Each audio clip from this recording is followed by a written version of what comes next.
ابھی میں سعودی عرب سے آیا ہوں اور آپ یقین کریں کہ وہاں کے جو میرے انتہائی قابل احترام بھائی کراؤن پرنس محمد بن سلیمان دل سے چاہتے ہیں کہ پاکستان ترقی کرے اور پاکستان میں خوشحالی آئے، اور وہاں پر میں 2 دن رہا اور وہاں پر سعودی جو وزراء ہیں ان کی ٹیموں سے میری 2 دن رات ملاقاتیں ہوئیں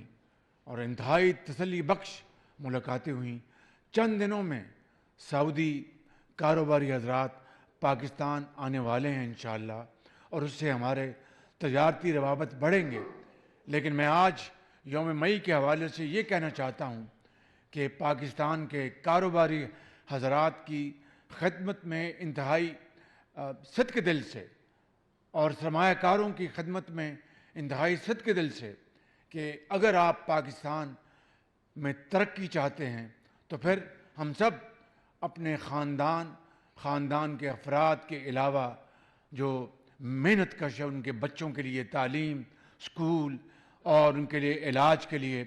وہ ہم منصوبے بنائیں جو کہ دنیا کے ترقی یافتہ ممالک میں بنائے جاتے ہیں، جہاں پر مزدور کے بیٹے بھی انجینئرز بنتے ہیں، مزدور کی بیٹی بھی ایک ڈاکٹر بنتی ہے، اور مزدور کا ایک بچہ بھی سیاست میں ملک کے لیے ترقی کرتا ہے۔ یہ کہیں دنیا میں نہیں لکھا، کہیں نہ اسلام میں اس کی اجازت ہے کہ مزدور کا بیٹا ہمیشہ مزدور رہے گا اور امیر کا بیٹا ہمیشہ امیر رہے گا۔ یہ نہ اسلام ہے نہ پاکستان بننے کا یہ مقصد تھا۔ یہاں پر ہر ایک کو پورا حق ہے کہ وہ اپنی محنت دیانت کے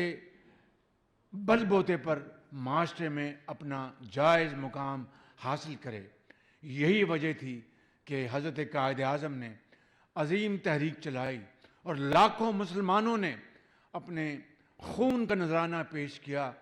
اس لیے نہیں کہ ایسا پاکستان جہاں پر جبر ہو، جہاں پر لوٹ کھسوٹ ہو، جہاں پر غریب غریب تر ہو جائے، امیر امیر تر ہو جائے۔ یہ پاکستان بنانے کا مقصد نہیں تھا۔ پاکستان بنانے کا مطلب یہ تھا کہ ایک ایسا ملک مارز وجود میں آئے جہاں پر اسلامی ایک ویلفیئر اسٹیٹ، رفاہی مملکت بنے، جہاں پر ہر ایک کو وہ ترقی کرے تو آگے بڑھے، اور آگے بڑھ کر پاکستان کو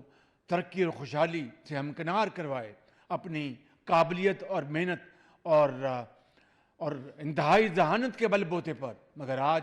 سفارش سکہ رائج الوقت ہے۔ آج کرپشن، ان تمام چیزوں کا خاتمہ ہونے والا ہے، ان تمام معاملات کا خاتمہ ہونے والا ہے انشاءاللہ۔ ہم مل کر پاکستان کو، میں انشاءاللہ آپ کے سامنے اس بات کا وعدہ کرتا ہوں کہ اپنے لیڈر نواز شریف کی قیادت میں ہم سب مل کر تمام حکومتی ادارے، کیبنٹ، پارلیمان اور تمام ادارے، چاہے وہ ہمارے ریاستی ادارے افواج پاکستان ہو یا عدلیہ ہو یا دانشور ہوں یا ڈاکٹرز ہو یا انجینئرز ہوں، ہم مل کر پاکستان کو انشاءاللہ